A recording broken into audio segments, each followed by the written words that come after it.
Makanan bukan sekedar pengisi perut. Makanan adalah perekat sosial. Di setiap acara kumpul-kumpul, makanan selalu menjadi pusat kegembiraan kita. Pak Budi dan Bu Siti sedang menikmati makanannya. Tiba-tiba... Aduh, kenapa tiba-tiba perutku sakit begini ya? Aku juga pusing banget. Kenapa ya? Aduh, rasanya aku ingin muntah, Nek. Namun kegembiraan ini berubah menjadi bencana dalam hitungan jam. Ketika makanan yang seharusnya menyehatkan justru terancam bakteri, virus, atau racun. Inilah awal mula ancaman keracunan pangan. Bu Siti, sejak jam berapa mulai mual dan diare hebat begini? Sekitar 3 sore tadi Bu Bidan, habis pulang dari syukuran di balai desa. Perut rasanya melilit sekali. Bidan Desi mencatat di buku rekam medis dengan wajah yang sedikit khawatir. Halo, Dinas Kesehatan Kabupaten ini. Ini Bidan Desi dari Puskesmas Sukamaju. Saya mau melaporkan peningkatan kasus mendadak dalam 2 jam terakhir.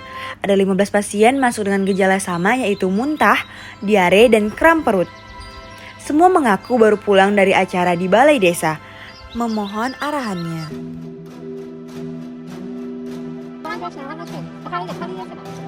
Baik, tim segera meluncur.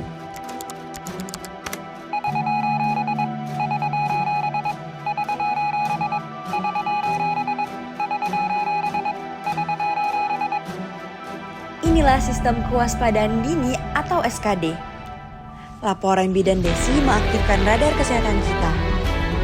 Sinyal waspada menyala karena memenuhi 3 kriteria utama. Pertama, peningkatan jumlah kasus kesakitan yang mendadak dan signifikan. Kedua, gejala yang dialami seragam atau mirip. Ketiga, terjadi di lokasi dan waktu yang berdekatan atau saling berhubungan. Sinyal ini adalah alarm bagi tim gerak cepat untuk segera bertindak sebelum situasi memburuk menjadi KLB atau dikenal dengan kejadian luar biasa.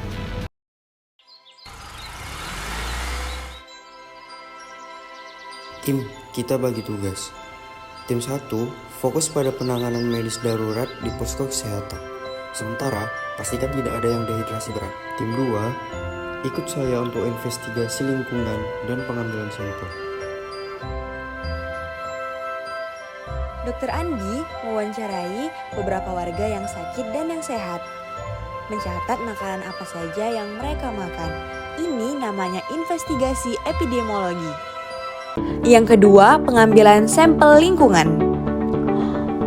Jadi, tim mengambil sampel air dari keran di area dapur balai desa ke dalam botol steril.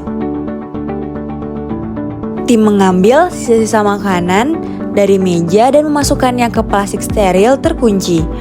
Mereka juga mengambil sampel mentahan untuk mengetahui jenis racun atau bakteri penyebabnya. Terakhir, petugas memasang garis pengaman di area sisa makanan agar tidak dikonsumsi orang lain. Respon cepat sangat krusial. Tim kesehatan melakukan langkah-langkah presisi untuk memutus rantai penularan. Nah, kejadian di Desa Sukamaju telah tertangani berkat SKD yang aktif dan respon cepat petugas. Namun, pertahanan terbalik adalah pencegahan dari kita sendiri. Di rumah, mari terapkan 5 kunci keamanan pangan dari WHO.